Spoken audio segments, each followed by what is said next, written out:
네, 이제 원합니다. 예. 예, 다음 주 목요일 날 여기 민들레 도서관에서 독서 클럽 하는데 네, 그날 읽을 책이 이 책이에요. 네, 근데 이제 이 책을 그래서 이제 생각이 너무 많은 어른들을 위한 심리학 김혜남 씨라는 정신분석 그게 정신건강 의사예요. 네, 근데 이분이 진짜 놀랐는데 지금 62쯤 됐는데 42쯤에 예. 파킨슨을 아시게 됐어요.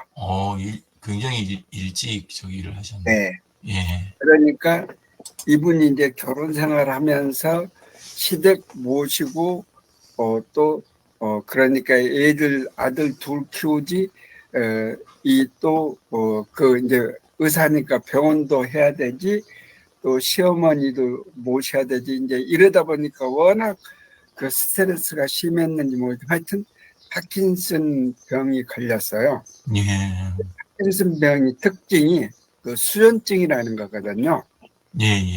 손떨림 현상이죠. 네, 근데 그런 손떨림 현상이 있는 가운데서 이런 글을 써냈다는 게 아주 놀랬고요. 네, 네, 이제 그 책 이제 마지막 부분 정도에 이제 앨런 랭어 교수가 우리를 가두는 것은 신체의 한계가 아니라 그 한계를 믿는 우리들의 사고방식이다. 이런 말씀을 했어요. 예, 앨런 랭어 교수는 그 미국 그 하버드 대학교 심리학과 교수인데 네, 이분이 이제 이게 1979년도에 네, 네, 오하이오주 지역신문에다 70대 후반에서 80대 초반 남성들을 모집하는 광고를 냈는데 그 목적은 만약 심리적 시기를 20년 전으로 되돌리면 사람의 신체에 어떤 변화가 있을까 이걸 알아보기 위해서였다는 거였어요. 예, 그런데 앨런 랭어 교수는 이제 한 수도원, 그걸 이제 20년 전인 이제 1959년 같은 환경으로 꾸몄어요. 꾸며가지고 실험 참가자들 한 5사람 정도 참가한 걸로 아는데 옛날에 TV에도 방송을 했던 걸로 알고 있습니다. 그래서 그 참가자들한테 일주일 동안은 1959년으로 돌아가서 마치 그 시간을 사는 것처럼 살아라라고 이제 실험을 한 거예요. 네, 그게 70대 후반에서 80대 초반이니까 79년도쯤이면 이제 거의 이분들은 이제 인생 다 살았다 그런 사람들일 걸로 생각해요. 그런데 네, 이제 참가자들한테 그때 당시에 이제 봤던 배너라는 영화, 뜨거운 것이 좋아 이런 영화를 보고 라디오에서는 네킹콜의 노래를 듣고 또 이 얘기는 듣기 분위기를 싫은데 잡아준 거네요. 예, 시사적인 문제를 가지고 이제 서로 토론하고 아마 1961년 정도 되면 케네디 대통령이 저 쿠바를 또 이렇게 봉쇄하고 아마 그런 시기였던 거 아닌가 싶은데요. 네, 근데 이제 또 여기에는 가족이나 간병인이 못 오도록 됐어요. 그러니까 스스로 먹을 것을 결정하고 이제 또 요리도 하고 설거지 청소도 다 해야만 했던 거죠. 근데 이제 일주일 만에 보니까 참가자 전원의 신체 나이가 실험 참가 전보다 최소한 2, 3년 정도는 젊어진 것으로 판단이 된 거예요. 예, 그러니까 시력과 청력, 기억력이 향상됐고 지능도 좋아지고 걷는 자세가 좋아졌는데 여기 올 때 누군가의 부추감이 없이는 걸음을 내딛기도 힘들었던 노인은 지팡이를 집어던지고 꼿꼿한 자세로 걷고 또 다른 노인은 미식 축구 경기에 동참하기도 했다. 이제 이 프로그램이 시계 거꾸로 돌리기라는 프로그램이었어요. 예, 그래가지고 이제 보고를 하니까 이 전 세계 심리학자들이 또 행동 경제학자들이 노화와 육체의 한계에 도전하는 멋진 심리 실험이라고 극찬을 했다는 이런 글을 읽었어요. 그래서 네. 이걸 이제 여기에 이제 이 독서혁명이라 하는 그런 프로그램에다 이걸 올려서 그걸 좀 같이 보도록 했습니다. 예. 어떠신가요? 저 실험 이야기는 예전에 네, 이제 저 책이었다는 생각은 안 드는데, 네, 과거에 이제 몇 번 봤던 실험이에요. 네, 예, 예, 저 내용 언급이 된 거는. 근데, 네. 그때 느꼈던 거는, 네, 안녕하세요, 어서 박은서님. 오세요. 예. 근데, 이제까지 헤매다 왔어요. 네? 아, 여기저기 헤매다 왔어요. 예, 저쪽, 그렇군요. 안 받아주시길래 이쪽 열었어요. 예, 예. 소개해주신 그 실험 보면서 저는 그때 처음 접했을 때 느꼈던 느낌은 아까 표현은 마음먹기에 달렸다. 네, 예. 나이를 그렇게 표현했는데 저는 좀 다른 각도로 봤거든요. 예. 개인이 맘먹는다고 그 환경이 되냐? 네, 그거는 좀 작다는 생각이 들고 네, 개인이 마음을 먹어도 그거 행동으로 옮기기가 또 쉽지 않을 수 있잖아요. 네, 예, 예. 그래서 제가 본 거는 마음 먹기보다 더 중요한 건 환경이다. 예. 그러니까 환경을 그렇게 갖춰주면 사람이 마음이 그거를 따라가는 거지. 예, 마음을 적응하려고 먹어서 노력하죠. 마음을 먹어서 환경이 그렇게 된 게 아니잖아요. 그래서 네, 그 실험을 해석하는 순서가 조금 다르지 않나 네, 인과관계를 하려면 그래서 저는 첫 번째로 본 거는 환경이다 이거고 두 번째는 개인이라면 그 상태 유지가 됐을까? 이런 생각이 예. 드는 거예요. 개인이면 그 마음 상태라든가 이런 게 계속 유지되기가 어렵잖아요. 네, 예, 잠깐 하다 말 수 있고 또 깜빡깜빡 원래로 돌아가고 그러지 않았을까? 네, 아무리 저기를 해도 사실 옛날 음악이야. 저는 지금 듣는 음악도 80년대 음악 지금 듣고 있거든요. 저는. 네, 예, 그리고 뭐 다른 것들도 좀 이제 그런 게 있는데 어쨌건 음악이나 이런 게 중요한 게 아니라 환경이 일치하고 그 다음에 거기에 함께 동참하는 그 공동체 있잖아요. 네, 묶어준 거잖아요. 예, 그룹이죠. 네, 예, 함께 가라고. 그래서 저는 네, 공동체가 두 번째로 중요하다. 첫 번째는 환경, 두 번째는 공동체. 그리고 이제 세 번째로는 그 모든 거에 맞춰서 네, 이거를 딱 그 상황을 설정을 한 거잖아요. 네, 맞아요. 예, 그래서 그거는 어떤 매뉴얼이나 원칙, 이런 것들이 이렇게 제시가 되는 그런 거. 그래서 저는, 마음 먹기도 중요하지만 우선순위가 좀 나중에 밀리는 거고, 마음이라는 거는, 그래서, 첫 번째가 환경, 두 번째 공동체, 세 번째가 그거를 지배하는 원칙과 매뉴얼. 저는 이제 예, 그런 시각으로 그때 생각을 했던 것 같습니다. 네, 예. 고맙습니다. 네.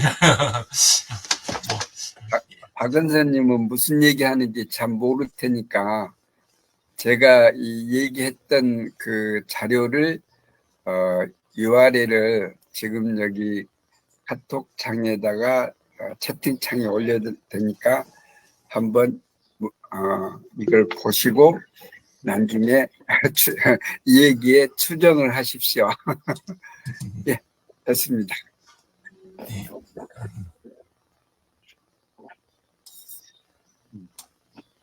자, 실장님, 강영민님은, 예, 예. 네, 말씀하십시오, 진정현 네. 선생님. 예.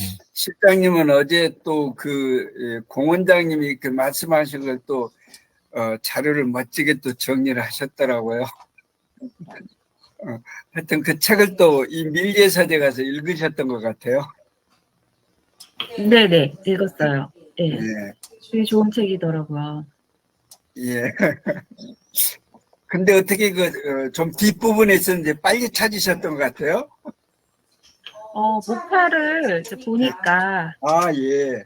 예, 그 만화하우스에서, 네, 예. 관계해야 하는 부분들이 있어가지고, 예, 예, 예. 그 부분을, 예, 발췌하고 좀 읽었습니다. 이, 우리나라도 좀 적용할 수 있지 않을까 그런 생각이 좀 들어요. 그 요양원에서 이제 해야 되지만, 근데 이제 요양원이, 이게 저도 그 요양원 이제 시설장을 해봤었는데, 그런 프로그램에 투자를 할까 하는 생각이 좀 들기는 하지만은, 이런 사례를 이제 보여줘가면서 하면은 가능도 하겠다. 그리고 이제 이 치과 쪽에서는 할 수 있도록 이제 교육을 한다든지 또는 장비라든지 그런 부분도 조금 지원이 돼야 되지 않을까 그런 생각도 하거든요.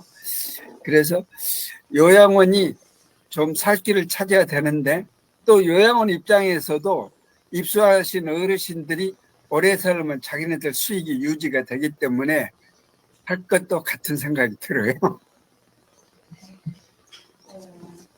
영우님 마이크. 예. 예, 그쪽에 올려가지고. 네. 제가요? 아니요. 예. 네. 이제 캐나다나 다른 곳 나라 같은 경우는 치과에 방문하기 전에 그냥 네. 전문의가 아닌 그 의원급의 그 병원들처럼 네. 1차 진료를 그 치의생사가 이제 전문적으로 그 치아 관리들을 스케일링이나 이런 것들을 하고 뭐 시술이나 치료가 필요할 때 이제 치과 의사한테 이제 가는 그런 시스템으로 나눠져 있더라고요. 네. 그러면 이제 요양원에서는 그런 치의생사 선에서 할 수 있는 케어들이 이루어지면 훨씬 더 고용이나 여러 가지의 부분에서 훨씬 좋을 것 같아요. 네. 네.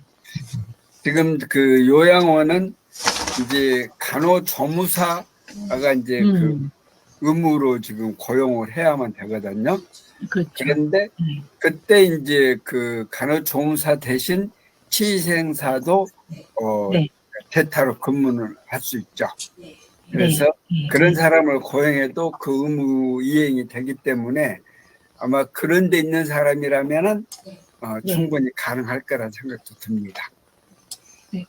그리고 저희도 이제 요양원 또는 이제 노후의 생활에 어떻게 이제 대응을 해야 되는지 고민을 좀 많이 하는데요. 오늘 아침에는 네. 삼시세끼 영양식의 식사가 어떻게 공급될 수 있을까?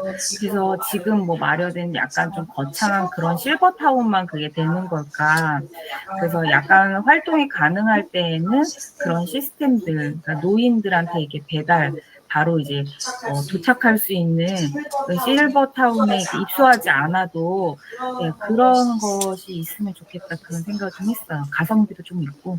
네. 그러니까 이제 제가 시설장 할 때는 요양보호사한테 그 어르신들 이 밥을 먹을 수 있는 상품은 밥을 먹이지 말라고 그래요. 본인이 드시도록 하라고. 그게 이제 밥을 먹을 수 있는 사람이 요양보호사가 먹여주다 보면은 한 달 정도 지나면 밥 먹는 걸 잃어버려요. 어르신들이. 이게 자기가 못 먹는 거예요. 그러면 이제 완전히 그 밥 얻어먹는 형식이 되기 때문에 본인이 이제 드시도록 하라. 근데 요양보호사들이 그걸 못 기다려요. 느리기 때문에. 어르신들 식사해야 이제 요양보호사도 자기 또 식사하고 이제 그래야 되기 때문에 어르신 빨리 먹이고 또 자기 가서 식사하고 그래야 되니까 그걸 못 기다리니까 그걸 이제 저는 시설장 입장에서 그러지 말라라고 이제 얘기를 하는데 또 잘 안 되기는 그런 상황이 또 연출이 됩니다. 우리가 애들 밥 먹일 때 빨리 가야 되는데 이러면 막 입에 넣어주잖아요. 그러니까요. 입에 있는데도 막 먹이는 거예요.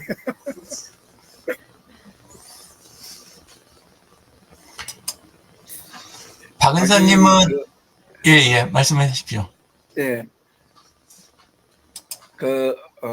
어떻게 죽을 것인가 하는 그 가울 카완딘가 그 책도 많이 봤던 책인데 거기에 이제 그런 게 나와요. 어떤 이제 미국의 이제 의사가 요양원에 프로그램을 진행을 하는데 이 새들을 키우는 걸 이제 주 정부에 이제 신청을 해가지고 허락을 받았어요. 그래가지고 그 요양원 각 방마다 새를 갖다 넣어주는 거예요. 그러면 이제 그 새들을 거기에 이제 입소한 어르신들이 방 안에 움직이는 게 생겼잖아요. 그러니까 새들을 보고 또 그 새들 사료를 갖다 주고 어르신들한테 주라고 그러는 거예요. 네? 그랬을 때 나중에 이제 1년쯤 지난 결과에 그 새들이 들어있는 그런 방은 어르신들이 활성화가 된, 활동적이 된 그런 결과보를 한 그런 내용도 있거든요. 그러니까 그 입소한 어르신한테 어떤 역할을 준 거죠. 그랬을 때 그 입소한 사람들이 변화가 일어나는 그런 내용도 있습니다. 감사합니다. 박은서님은 최근에 보신 내용이나 아니면 나누고 싶은 내용이 있으신가요? 마이크 꺼져 있습니다. 저도 실버 쪽은 조금 봤는데요. 내용이 2019년 거라 조금 지났더라고요. 그러니까 내용이 지난 게 보다도 뭐 언제 고령화되고 뭐 이런 게 조금 바뀌었더라고요. 그래서 좀 부담 말았고요. 제가 요즘에 근래 봤던 건 저저께 독서 토론에서 말씀드렸듯이 체온 1도가 오르면 내 몸을 살린다 해서 보면은 소제목, 대제목으로 해서 나누어지는데 걷는 거 중요한 거 그리고 몸에 내 체온 올리는 것에 대해서 대충 제목만 봤는데 좀 더 보고 싶은 생각이 드는 거예요. 그러니까 내가 걷는 거라든지 걸을 때 자세라든지 또 이렇게 뭐 목을 당겨서 뭐 걷는 거라든지 아니면 그것뿐만 아니라 먹는 거에 대해서도 되게 자세하게 나왔더라고요. 그래서 그거를 오늘 좀 더 봐야 되겠다. 제가 이제 딱 보면은 제목들 보면은 이 내용은 나하고 좀 비슷하네. 내가 음식 취하는 게 어떤 거를 지금 많이 먹고 있네. 이런 게 좀 나오더라고요. 그래서 그리고 또 요즘에 이제 혹시 장마 끝나면 우리가 좀 겪는 게 열사병을 좀 겪자 있을 수도 있잖아요. 그거에 대한 대처 방법도 좀 나와 있고 이렇게 나와 있더라고요. 그래서 그거를 좀 보려고 하고 있습니다. 네, 감사합니다. 강영민님은 혹시 또 더 추가로 나눌 만한 내용이 있으신가요? 마이크 꺼졌습니다. 네. 예. 최근에 이제 한 주에 한 권씩 책을 읽는 게 엄청 굉장히 쉽지 않은 것 같아요. 진지근 선생님 너무 존경하고요. 그래서 이번 주에 읽고 있는 책은 도파미네이션인데 그 전에 제가 발표했었던 최선의 선택 그 책과 함께 이 책도 같은 결을 좀 비슷하게 가는데 이제 그 쾌락과 고통 이 부분에 있어서 이제 도파민에 대한 이제 이야기가 나오는데요. 그래서 굉장히 좀 재밌게 좀 읽고 있고 저의 지금까지에서 저는 그냥 좀 피곤한 체력이 좀 안 좋다 또는 이제 좀 빈혈이 있다 이렇게 생각을 했었는데 그게 약간 이 전전두엽 발달 과정 상황에서 이제 도파민이나 세로토닌이 이제 좀 재흡수가 좀 되니까 남들보다 좀 그것이 좀 덜 분비되는 그래서 어릴 때도 조금 힘이 없고 이랬었는데 이 책을 좀 읽으면서 본 것은 대표님 울려가지고 네. 제 거 줄이겠습니다. 네. 네. 그런데 이 도파민이 없으면은 루게리병이나 파킨슨 병처럼 몸을 움직일 수가 없는 거예요, 사실. 사람한테는 다 도파민이 나오는데 그게 아예 그냥 결핍이 되면 그런 것처럼 이렇게 근육하고도 연결이 돼 있어. 근육은 있어도 그걸 움직일 수 있는 게 없다는 거죠.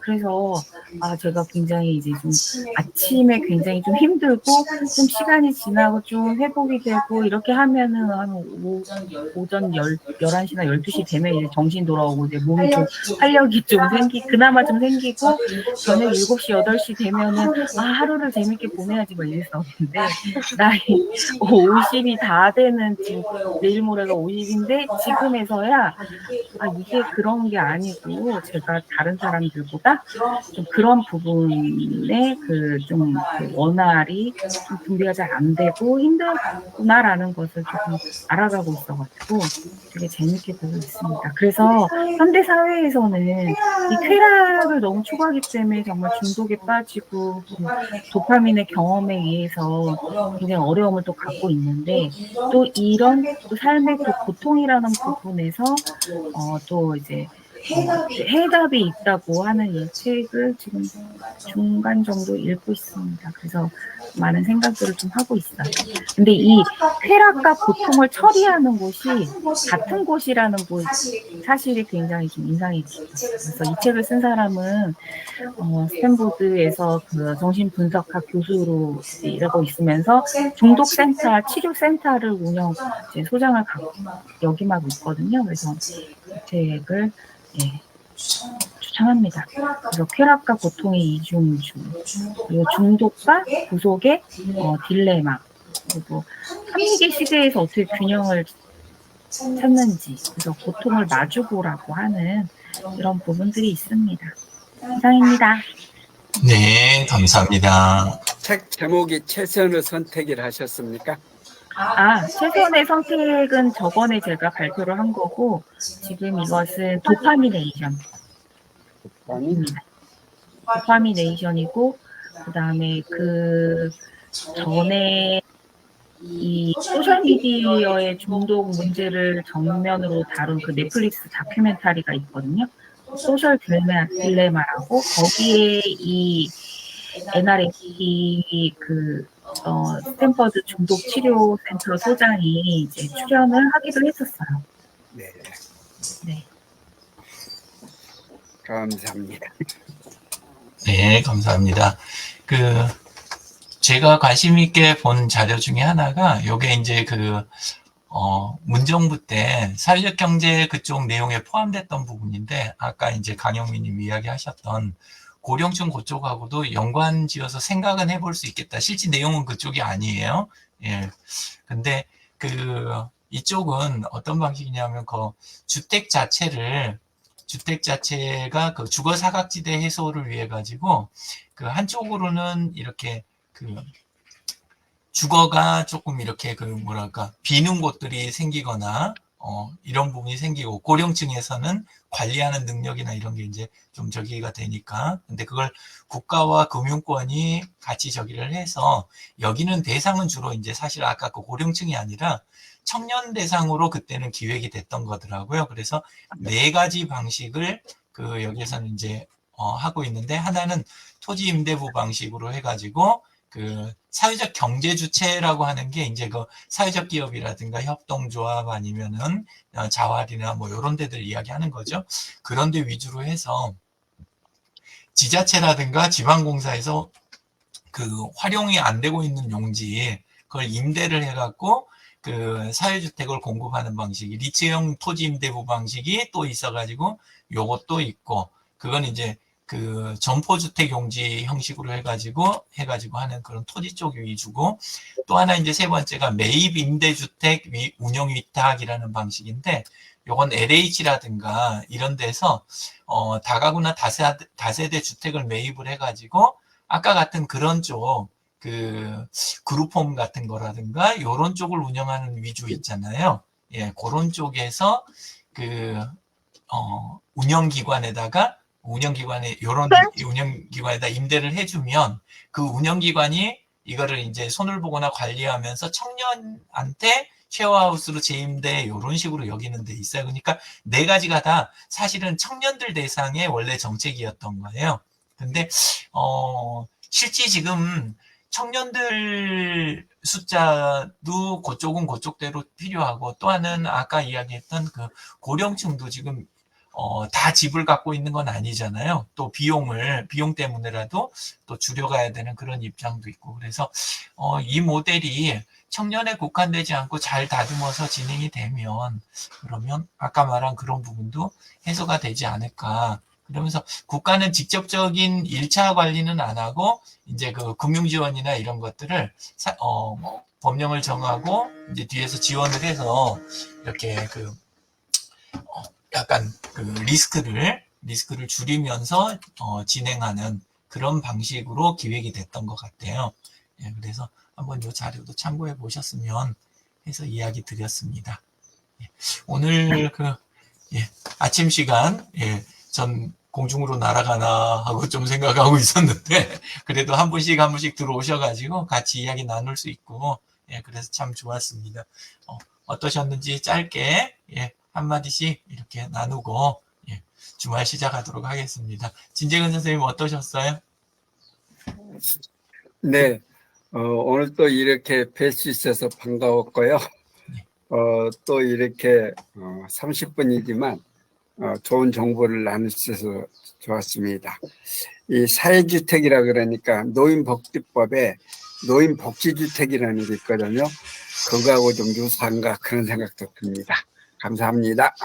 네, 감사합니다. 박은서님. 네, 저도 헬미다 돌아서 중간에 아까 진재근 선생님, 국장님께서 말씀하신 거, 입소에서 계셨던 분들을 대상으로 새를 기르셨다고 그러셨죠.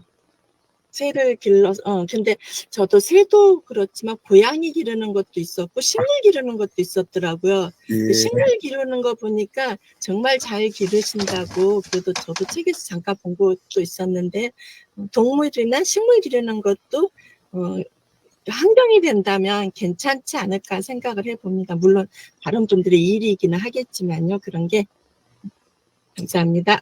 네, 감사합니다. 강영민님, 마무리해 주십시오. 네, 좋은 주말 되세요. 네, 감사합니다. 네, 좋은 주말 네, 되십시오. 수고하셨습니다. 고맙습니다. 네. 감사합니다.